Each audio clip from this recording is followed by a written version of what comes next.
बुद्ध के बारे में बहुत कुछ हम लोग सुनते आ रहे हैं। बड़ी सारी कविताएं हम लोगों ने पढ़ी, दूसरों की सुनी।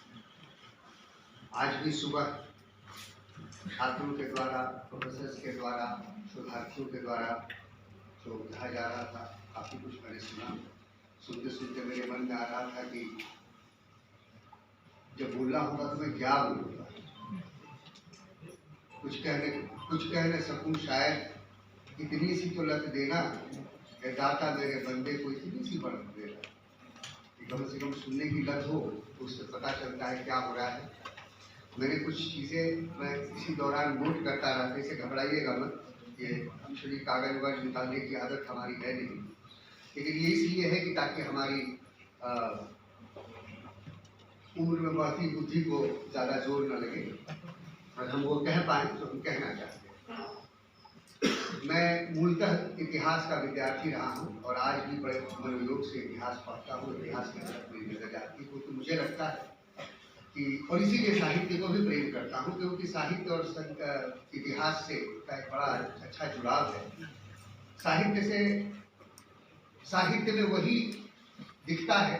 साहित्य को हम समाज का दर्पण भी कहते हैं, और इसलिए कहते हैं कि हमारे समाज में जो कुछ होता है, इतिहास में तो जो जीते हैं लोग, जो कुलीन हैं, जो शासक हैं, जो सत्ता में हैं, उनकी बातें दर्ज होती हैं। लेकिन साहित्य एकमात्र है जिसमें सबकी बातें दर्ज होती हैं, चाहे वह सत्ता के लोग हों या समाज में, खास तौर से समाज में कैसे चल रहा है, वह आपस के आचार व्यवहार से लेके, खान पीन से लेके बातचीत तक।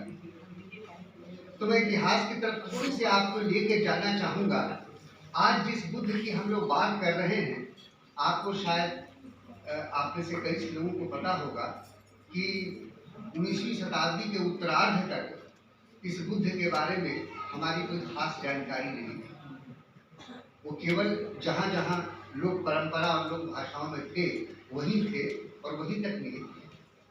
अगर जेम्स प्रिंसप और कनिंघम साहब नहीं होते, पुरातत्व जो उन्होंने स्मारक और पुरातत्व के अभिलेख और तमाम वाङ्मय बुद्ध के बौद्धिक बुद्ध साहित्य के, यदि उन्होंने नहीं उसका पुनरुद्धार किया होता तो शायद हमारे पास आज तक पता नहीं बुद्ध कब हमारे पास आकर फिर वापस पहुँचे।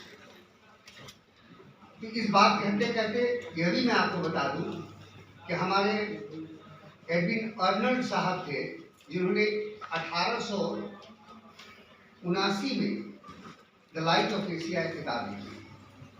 उस आदमी को ख्याति और कीर्ति जाती है इस बात की, तो वह पहला व्यक्ति है आधुनिक समय में जिसने बुद्ध को सर्व विश्व में उसने प्रचारित किया और उसने प्रकाश में लाया।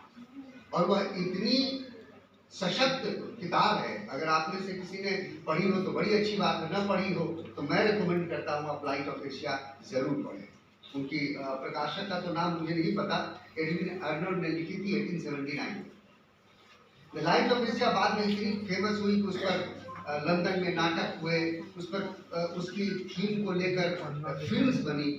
एक हमारे हिमांशु राय और एक जर्मन फिल्म मेकर थे, उन्होंने मिल के कोई पवित्र सन्यासी या बनाई थी उस पर।